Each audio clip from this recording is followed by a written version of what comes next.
안녕하세요, 오은영입니다.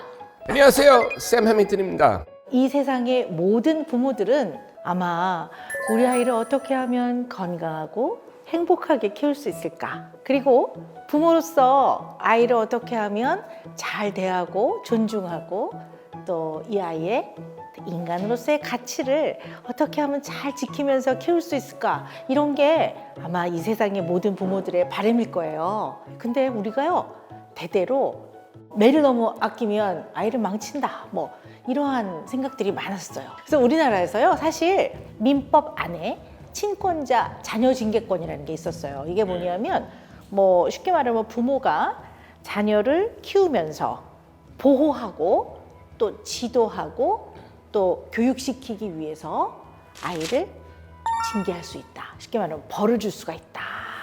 뭐 이런 조항이 있었는데요. 이게요, 2021년 1월 얼마 안 됐습니다. 63년 만에 삭제되었습니다. 어떻게 생각하세요, 우리 쌤은? 전 솔직히 이렇게 얘기 들으니까 너무 좋은 것 같아요. 이 솔직히 좀 충격적인 부분이 있다면 63년 동안 걸렸던 자체가 조금 좀 더 빨랐으면 어땠을까 또 생각하지만 이렇게 되니 참 좋은 것 같아요. 민법에서 부모의 친권자의 자녀 징계권을 삭제했다라는 거는 상징적 의미가 있어요. 아이들을 때리는 걸로 교육시키는 건 이제는 하지 맙시다. 부모님들의 사랑은 이해하나 방법적으로 그 방법은 이제 내려놓읍시다. 이런 얘기예요. 근데 우리 쌤은 네. 아이를 이렇게 이제 뭐 양육에 굉장히 적극적이신데요. 네. 왜 윌리엄과 벤틀리 예. 얘네들을 이렇게 키울 때 어떨 때는 부모로서 감정 조절이 안 될 때도 있으시죠, 사실은. 당연히 있죠. 네. 당연히 있어요. 저도 그럴 때 가끔 그 자리에서 벗어나고 싶을 때도 있고요. 네. 이거 솔직히 사람 있다 보니까 이거 어떻게 감당해야 될지도 모를 때도 있고요. 그래서 체벌에 관해서는 전 뭐라고 말씀드리냐면요. 나도 인간이고 사람이기 때문에, 그리고 우리는 불완전한 사람이기 때문에 아이의 여러 가지 문제 행동, 그리고 이 힘든 육아 과정에서 내가 언제나 딱 감정 조절을 잘할 수 있을 거라는 거는 자기 자신을 믿지 마세요. 제가 그렇게 얘기하거든요.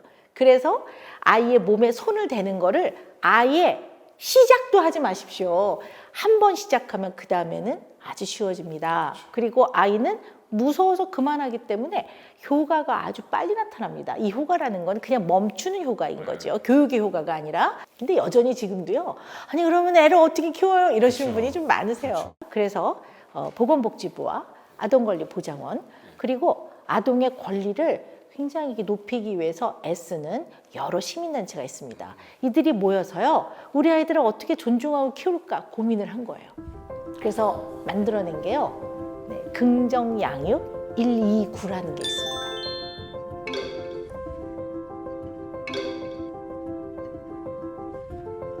자녀 알기, 나 돌아보기, 관점 바꾸기, 같이 성장하기, 온전히 집중하기, 경청하고 공감하기, 일관성 유지하기, 실수 인정하기, 함께 키우기. 9가지입니다. 우리 부모님들께 좀 도움이 많이 됐으면 좋겠습니다. 첫 번째가 자녀 알기입니다. 네. 이거 솔직히 말 들었을 때 자녀 알기는 뭐 힘들겠어요 이렇게 생각할 수도 있겠지만 생각보다 쉽지 않아요. 저 같은 입장에 또 아이 둘이 있다 보니까 뭐 어떻게 보면 같은 자녀인데도 성격은 너무 다르고 이게 뭐 원하는 게 좋아하는 게 또 정반대돼 있으니 성격은 아이가 타고난 거와 그 다음에 어떻게 키워지느냐의 합이에요. 근데 성격의 형성은 최소한 만 나이로 18세, 18이 넘어야 어느 정도 이것이 좀 구성이 돼서 단단해지기 시작합니다.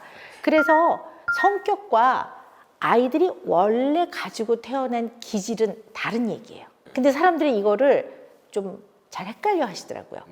기질은 태어난 그 순간 이미 결정돼서 태어난 아이의 생물학적인 특성이라고 봅니다. 근데 쌤도 눈 색깔이 이렇게 지금 우리 파란색이요. 파랑색. 전 또 까맣잖아요. 네. 그래서 이미 이 결정돼서 태어난 것 중에 눈동자 색깔, 머리카락 색깔, 피부색 이런 거는 기질에 안 집어넣습니다. 출생 당시에 가지고 태어난 특성 중에서 관계를 맺는 거에 영향을 주는 요인을 기질이라고 합니다. 살기 위해서 많은 정보와 자극을 받아들이는데 이걸 받아들일 때 개인마다 그 사람의 방식이 있더라. 이거는 엄마 뱃속에서 딱 나올 때 이미 결정되어져서 태어나더라. 그래서 이거를 잘 이해하지 못하면요, 양육이 굉장히 어려워져요. 이 기질에 대한 기준을 굉장히 많은 학자들이 만들었어요. 근데 그 대표적인 게 알렉산더 토마스와 스텔라 최스가 만든 기준인데요. 이거는 이제 어떻게 나누냐면 10명 중에 4명은 쉽게 쓱 받아들이더라. 그래서 얘네들을 easy temperament라고 해요. easy. 이 순한 기질의 아이들은 비교적 규칙성을 가져요. 규칙성을 갖기 때문에 얘네들은 아주 신생아 때도 얘는 한 3시간이면 먹고 자고 그래요. 그리고 요즘엔 또 기저귀 되게 좋잖아요. 종이 기저귀들이요. 그래서 꼭 한 번 이렇게 쌌을 때 갈아줄 필요가 없거든요. 기저귀가 조금 한두 번 적셔줘도 그냥 둬도 되는데 예민한 엄마들은 계속 다리를 올리고 손을 넣어봐. 그럼 애가 그냥 두면 편한데 자꾸 손을 넣으면 불편해져요. 예, 지금 얘기하니까 네. 우리 첫째랑 비슷한 것 같아요. 그래요? 예. 윌리엄? 예. 윌리엄 나니까 뭐 10명 나도 되겠구만 이런 생각 많이 했어요. 그래요? 갑자기 둘째 왔어요. 이 기지가 좀 다른 친구예요.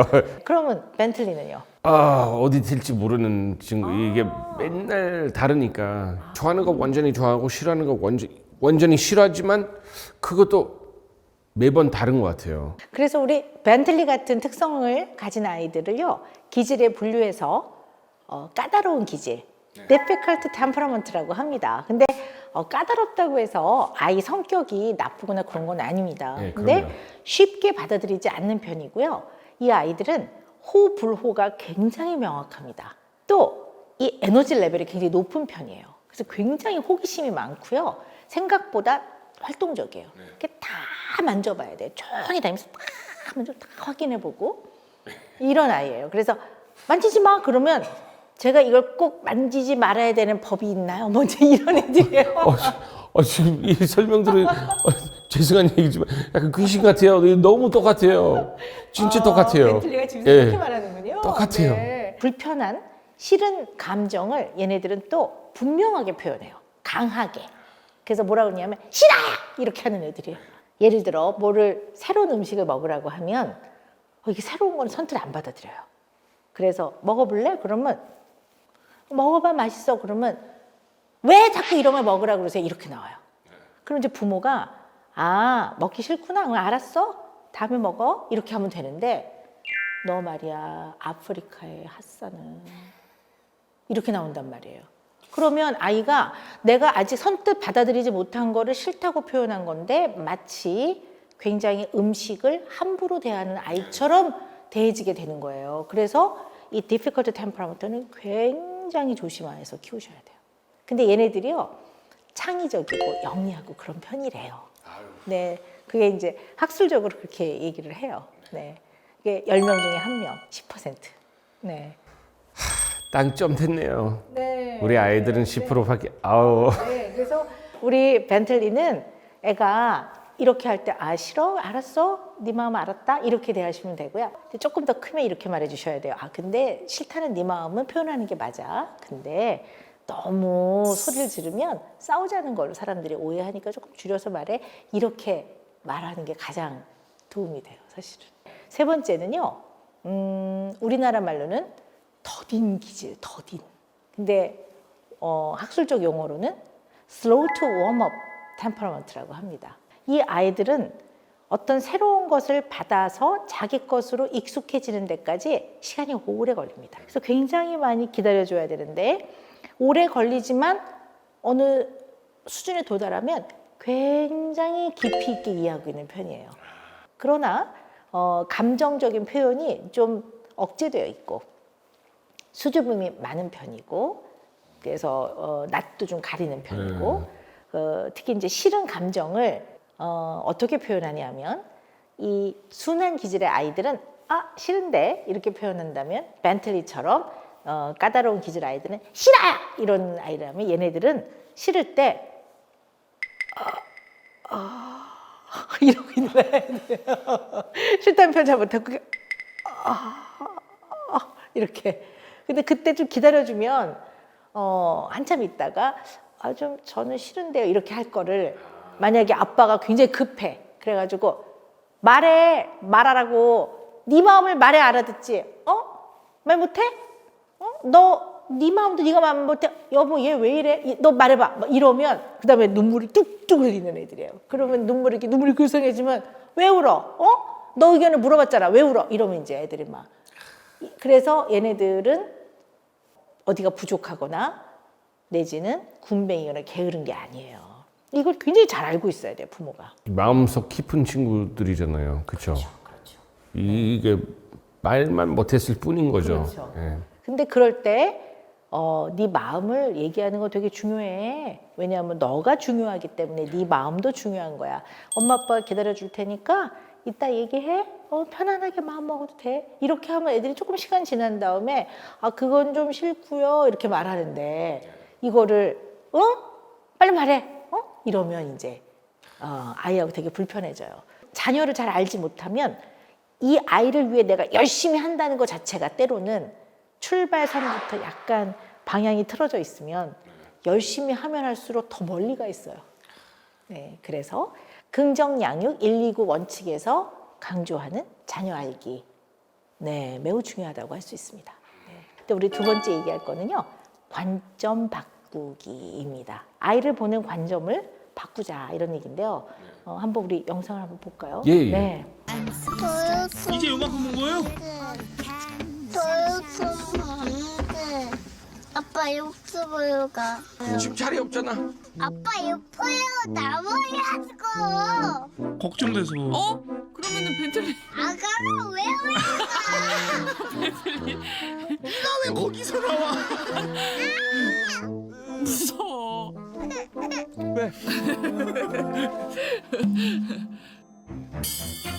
윌리엄이 갑자기 혼자야. 너무 무섭나 봐요. 안 무섭다며. 나안 무서워. 오면 돼. 어떻게 와? 윌리엄, 뭐 하러 왔어? 여기 살 거야? 여기 살고 싶어?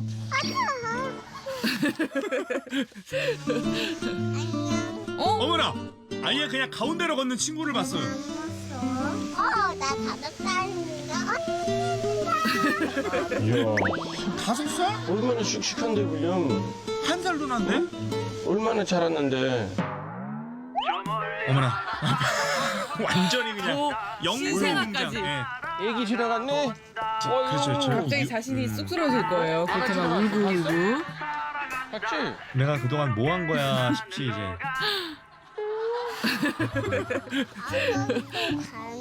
가네? 근데 윌리엄, 너 저번에 응. 이 줄다리 걷는 적이 있잖아. 응. 기억 안 나? 기억나지? 윌리엄은 어떤 다리든 용감하게 잘 건넜었거든요. 근데 무서웠어 안 무서웠어?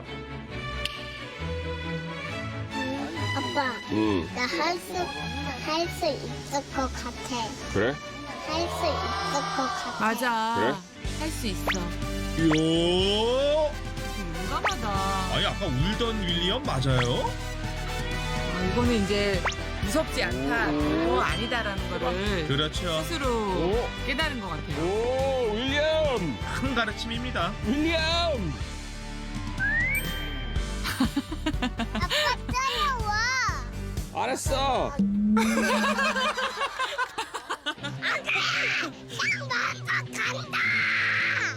나는 용감이다. 아유 여유 봐요. 윌리엄이 그 긴 다리를 그 어린아이가 막 달리는 모습이 굉장히 감동적이었어요. 근데 솔직히 제가 봤을 때 제가 뭐가 그다지 잘하는 것 같지도 않던데요. 그렇게 느끼셨어요? 되게 잘하셨는데. 사실은 우리 쌤이요. 긍정양육 129 원칙을 많이 활용하고 잘 지키고 계세요. 아. 네, 이 영상은요, 자녀 알기와 관점 바꾸기가 다 들어가 있는 영상이거든요. 자, 윌리엄을 한번 볼까요? 일단 윌리엄은 이 아이 특징이요. 얘는 관찰을 통해서 충분히 파악을 해야 받아들이는 아이예요. 그러니까 처음에 하라고 그러면 안 하지만 요렇게 봤더니 어머 다른 애도 달려 괜찮은 것 같아. 어머 유모차도 막 지나가 괜찮은 것 같아. 그러면 아 괜찮구나. 그 다음에는 아 딴 애가 뛰어가는 거 보니까 저렇게 뛰어가도 안전하네. 그럼 그 다음에 시도를 하는 아이거든요. 네. 그러니까 우리 윌리엄한테는 아 그냥 해 이게 안 통하는 애예요. 네. 그래서 이 아이는 상황을 딱 파악을 하고 이것을 이해해야 받아들여요. 그 다음에 시도를 하는 아이거든요. 시도를 해서 한 번 괜찮아지면 그 다음에 굉장히 적극적으로 하는 아이란 말이에요. 이걸 잘 알고 계셨던 것 같아요. 쌤이.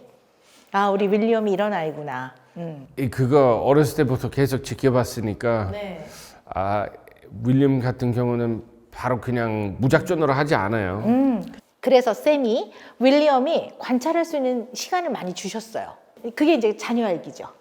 그쵸? 그것이. 예. 네. 그리고 두 번째는 어떤 분은 아이가 이렇게 무서워 이러면 더 이 아이가 안타까워. 그리고 또 이 아이를 잘 키우고 싶어. 그러면 어떤 아빠들은 뭐라 그러냐면 에이 겁쟁이 겁쟁이. 남자는 용감해져야 되는 거야? 막 이렇게 하는 거죠. 근데 이게 겁을 낸다는 거는 자기 자신의 안전을 지키기 위해서 하는 굉장히 중요한 방어 기제이거든요.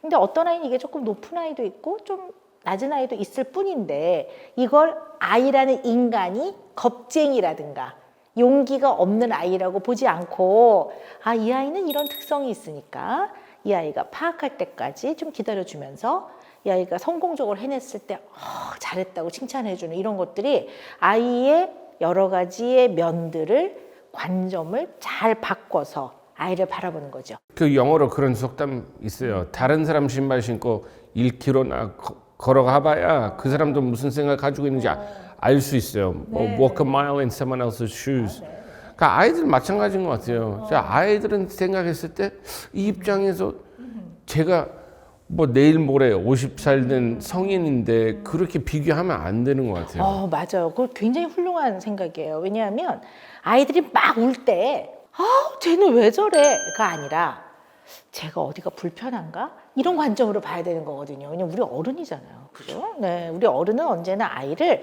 그 인격체 그 자체로 존중하고 아이를 그 입장에서 이해해주고 배려해주고 그러면서 우리는 어른이니까 끊임없이 아이를 가르쳐주고 한 번에 배우는 게 아니죠. 그러니까 내 눈앞에 이 아이의 이 모습을 어떠한 시각으로 보느냐, 어떠한 관점으로 바라보느냐에 따라서 아이가 성장하기도 하고 아이가 상처를 받기도 하겠죠.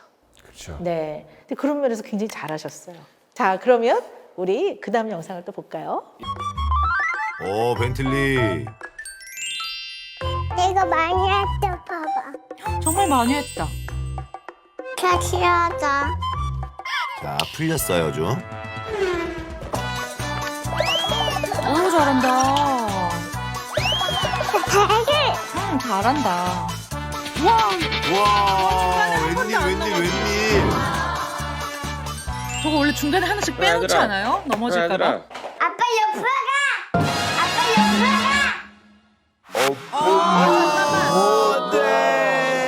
아버지. 잠깐만.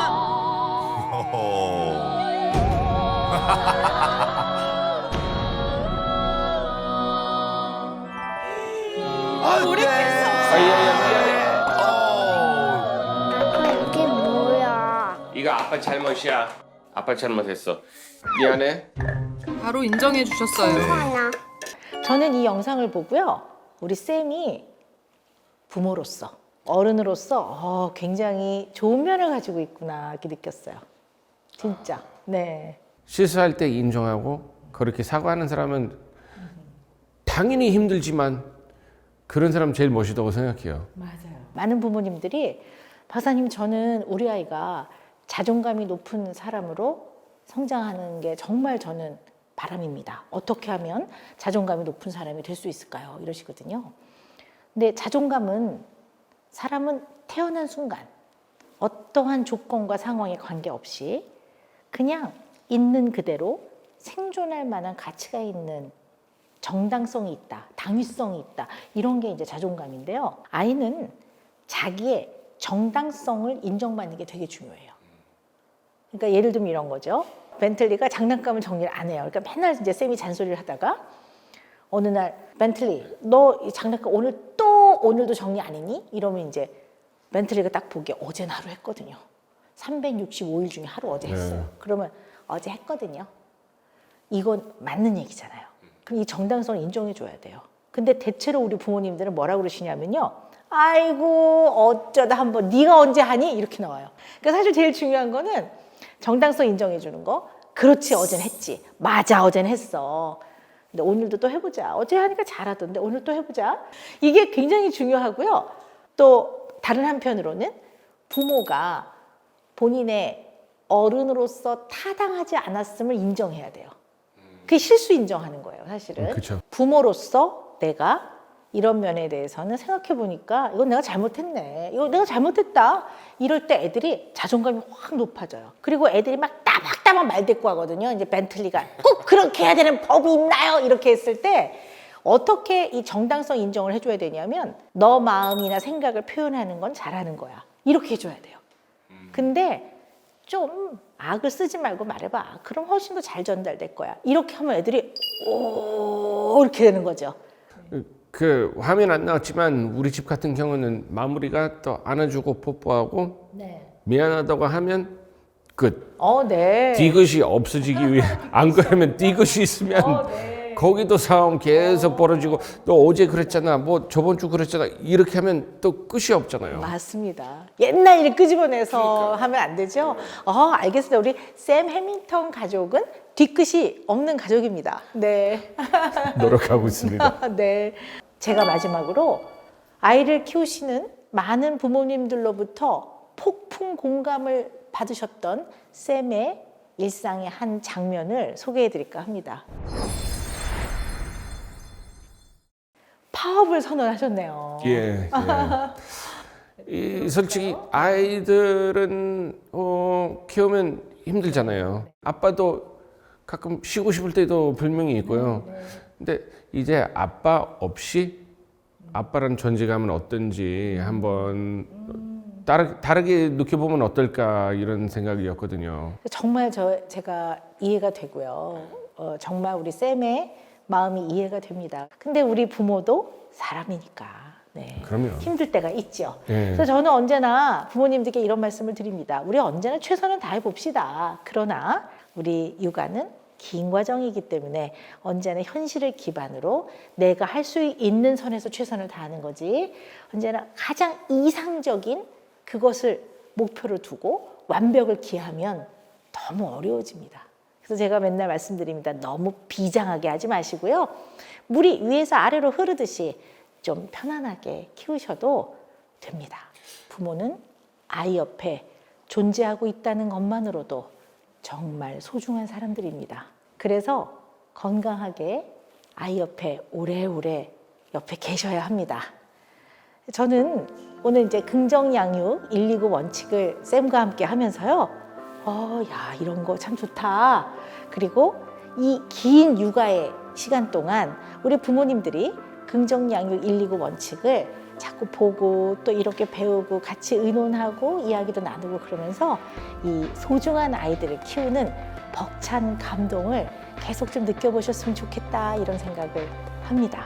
육아는 정답 없는데요. 저는 열심히 하고 이 여러분들도 자기 가정에 맞게끔 그 양육은 잡는 것도 중요하다고 생각하거든요.